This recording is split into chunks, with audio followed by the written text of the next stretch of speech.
Good morning student. आज मैं आप लोग को टॉपिक समझाने वाली हूँ लॉ ऑफ सप्लाई।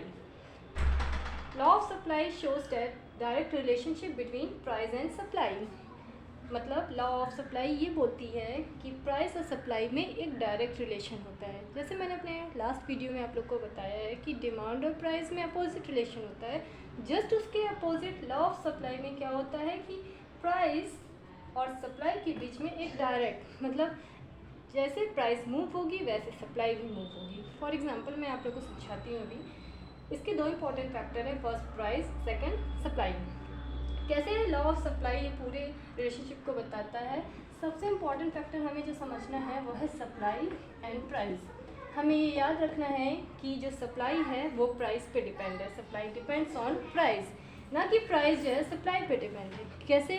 अगर किसी प्रोडक्ट की प्राइस इंक्रीज होगी, सपोज़ अगर कोई प्रोडक्ट मार्केट में थोड़ा महंगा होने लगा है, सपोज़ जैसे अगर मैं बात करूँ, क्या प्याज की ही बात करूँ, अगर उसकी प्राइसेस इंक्रीज़ होने लगी हैं तो उसकी क्या होगी, सप्लाई भी इंक्रीज़ होगी।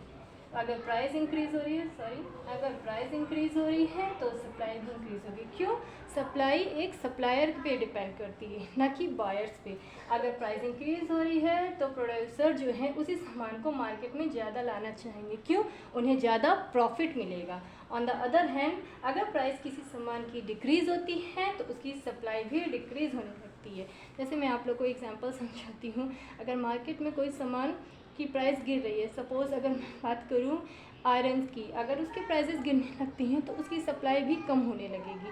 क्यों? क्योंकि वो मैन्युफैक्चर को देना है, सप्लायर्स को देना है, तो वो हमेशा ट्राई क्या करेंगे, जब कुछ सामान की कीमत ज़्यादा हो तभी वो मार्केट में उस सामान को लाएं, जिससे उनको क्या होगा, ज़्यादा प्रॉफिट। वहीं डिमांड के केस में क्या होता है कि कस्टमर कब खरीदना चाहता है, जब प्राइस कम होती है। ठीक है, इसीलिए सप्लाई प्राइस पे डिपेंड होती है, ना कि प्राइस सप्लाई पे।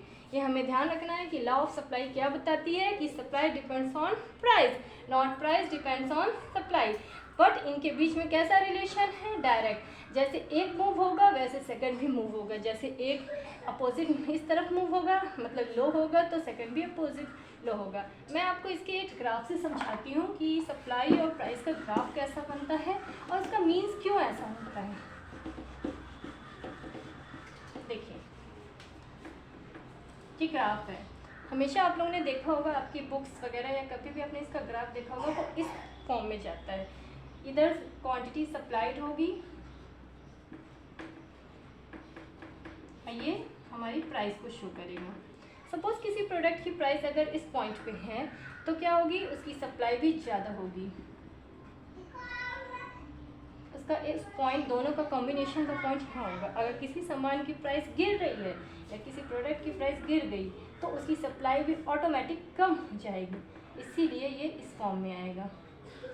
कहने का मतलब ये है कि प्राइस बढ़ेगी, सप्लाई बढ़ेगी, तो हमारा जो कर्व है वो सेम इसी फॉर्म में जाएगा।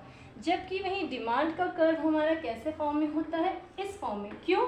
क्योंकि प्राइस और डिमांड का रिलेशन अपोजिट होता है, अपोजिट होता है। इसीलिए अगर प्राइस बढ़ी तो डिमांड कम हुई, अब प्राइस कम हुई तो डिमांड बढ़ गई।